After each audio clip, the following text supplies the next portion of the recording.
Nah, ketika akhirnya udah rebutin yang sempit, direbutin rame-rame, empet-empetan, itu pengen berantem, ya mosing weh jadi Masya Allah, tahu mosing weh. Masya Allah. Jadi kalau pengen enak, nggak berantem, nggak serba iri dengki segala macam, udah kejar yang lebih gede aja.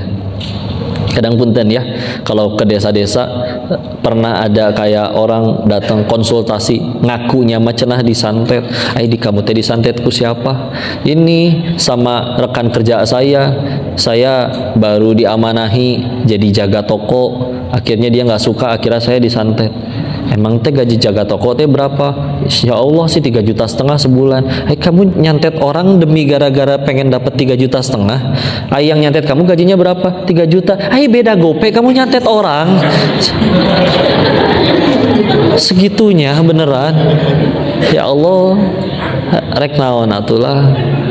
Misalkan nih si penyantetnya tahu-tahu ya diajak, misalkan dia punya abang atau punya paman dibawa kerja ke kota lain yang gajinya di situ langsung 7 juta, asli langsung gak pikiran nyantet itu mah. Udah dapet weh, karena asli itu bukan anugerah Allahnya yang sempit, kitanya aja yang sempit kali. Jadi ngerasa itu adalah segalanya.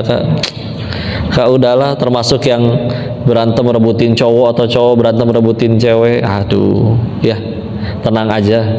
Dan jodoh tuh cepat atau lambat akan ketemu. Paling cepat ketemu di dunia, paling lambat ketemu di surga. Beneran. Tinggalkan pertanyaan yang lebih pentingnya apa? Pertanyaannya, kita bakal ke surga atau enggak? Gitu. Iya kan?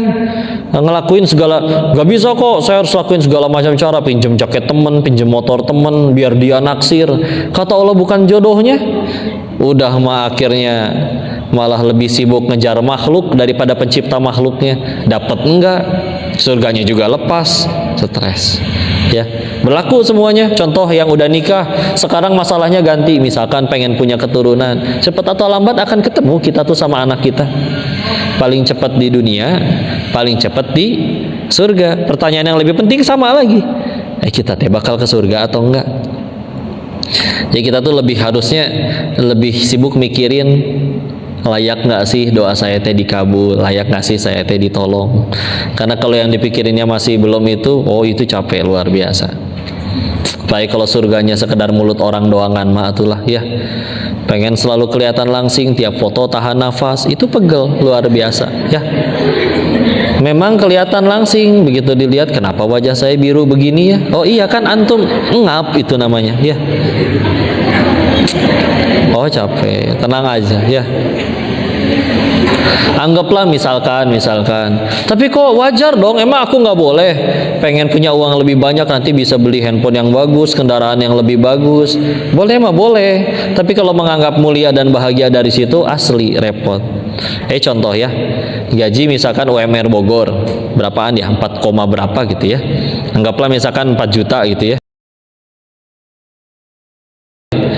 Terus ternyata misalkan entah nyuri, entah korup, entah main judi, entah dapat dari mana aja, tahu-tahu beli handphone seharga sepeda motor. Kan pilihannya 2, 1 dianggap KW, nggak ada yang percaya, 2 dianggapnya nyuri. Udah gimana lagi atuh? Karena orang tahu, asa kita kerja bareng, saya tahu gajinya sama-sama 4 juta, nah baru kerja sebulan 4 juta, nah baru kerja sebulan. Karena orang tahu, asa kita kerja bareng, saya tahu gajinya sama-sama 4 juta, nah baru kerja sebulan tahu-tahu handphonenya 25 juta. Aneh. Yang tadinya kita beli barang buat dipuji orang, malah makin dihinain sama orang.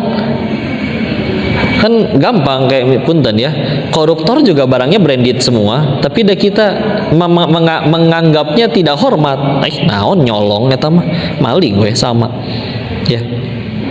Karena dianggapnya maling, jadi ya udah mudah bagi Allah dibikin ya respect. Tapi punten, ada guru PAUD di desa gajinya sebulan cuma 250.000. Orang bisa ngaji kalau nggak diajarin sama si ustadzah yang itu. Penghasilan sebulan 250.000 sebulan. Tapi kata Allah mulia weh, nggak akan ada yang berani. Ya. Jadi sok atuh ngejar apa? Ya. Bukan berarti nggak boleh nanti Islam saking sempurnanya pernah diminta kajian bicara tentang cara kaya menurut Islam. Oh, ada. Kita bisa habis berjam-jam bahkan berhari-hari bahas tentang gimana cara bisnisnya Abdurrahman, gimana cara bisnisnya Utsman bin Affan, gimana cara bisnisnya Zubair bin Awam radhiyallahu anhu, bisa. Tapi punten, jadi kaya dalam Islam itu bisa dibilang efek samping. Ulangi. Efek samping. Yang repot kita mungkin jadi kayanya tujuan utama. Nah, ini kagok. Ya. Apa buktinya? Ya duha biar dagangan rame. Emang nggak boleh kok? Boleh sih, bagus, mintanya masih ke Allah. Tapi kan beda tujuan, ya. Ini ada renungan unik ya. Ada yang suka ngasih amalan katanya, sok biar rezekinya lancar tiap pagi baca surat Al-Waqiah katanya. Ada di sini yang ngamalin kayak gitu? Biasanya yang lebih emak-emak lebih serajin ngapalin ya, ibu-ibu. Tapi kalau kita lihat kan kalau di dalam Islam tuh beramal itu harus ada rujukannya ya. Ayah hadisnya tuh kok atau ada dari rujukannya. Nah, salah satu yang bisa jadi amalan atau rujukan kenapa kita baca Al-Waqiah itu salah satunya ada riwayat dari, ada yang nyebut dari Abu Dzar Al-Ghifari, ada yang nyebut dari Abu Darda, dua-duanya sahabat Nabi, bahwa beliau ini pernah ditanya oleh seseorang bahwa kamu nggak takut anak istrimu jatuh pada kemiskinan, kefakiran? Lalu dijawab, oh tidak, karena setiap pagi saya baca surat Al-Waqiah, gitu cenah. Cuman kalau kita ngaji sirah Nabi atau sirah sahabat lebih dalam, baik Abu Dzar ataupun Abu Darda, ini dua-duanya adalah sahabat yang secara ekonomi justru paling di bawah, menengah ke bawah. Bahasa gininya mah paling nggak punya duit lah bahasa ininya. Terus kita baca itu biar supaya uangnya banyak, tapi yang ngamalinnya termasuk sahabat yang paling nggak ada uangnya. Nah, kan asa kurang nyambung ya, kecuali ternyata oh yang ngamalin Abdurrahman bin Auf. Menurut sebagian kitab sejarah bahkan ada yang menyebutkan ya dulu nggak ada badan pengawas keuangan ya, tapi kalau misalkan dicoba dihitung dari kitab-kitab sejarah yang ada, sampai ada yang nyebutin nyampe 6.212 triliun kekayaannya. Kan kalah koruptor timah doang mah, betul. Belum zaman internet banking pula itu teh. Gimana ngurus uang segitu banyak? Tapi ternyata yang ngamalin bukan beliau. Yang paling gak punya duit bahasa kitanya mah. Ya ternyata ini menjelaskan bahwa ternyata benar kata Nabi, ai kaya mah di hati. Kalau hatinya udah kaya, di kantong atau di dompet nominalnya tidak banyak, tapi nggak akan dia kayak begini. Bos, tender bos, atau naudzubillah nyampe ngambil. Tapi kalau udah nominal udah gede, hatinya miskin, oh nyolong, itu asli. Nggak nyolong ya bos, tender bos ya, gitu weh. Mau setinggi apapun, turun itu, ya, turun derajat di sisi manusia, ya.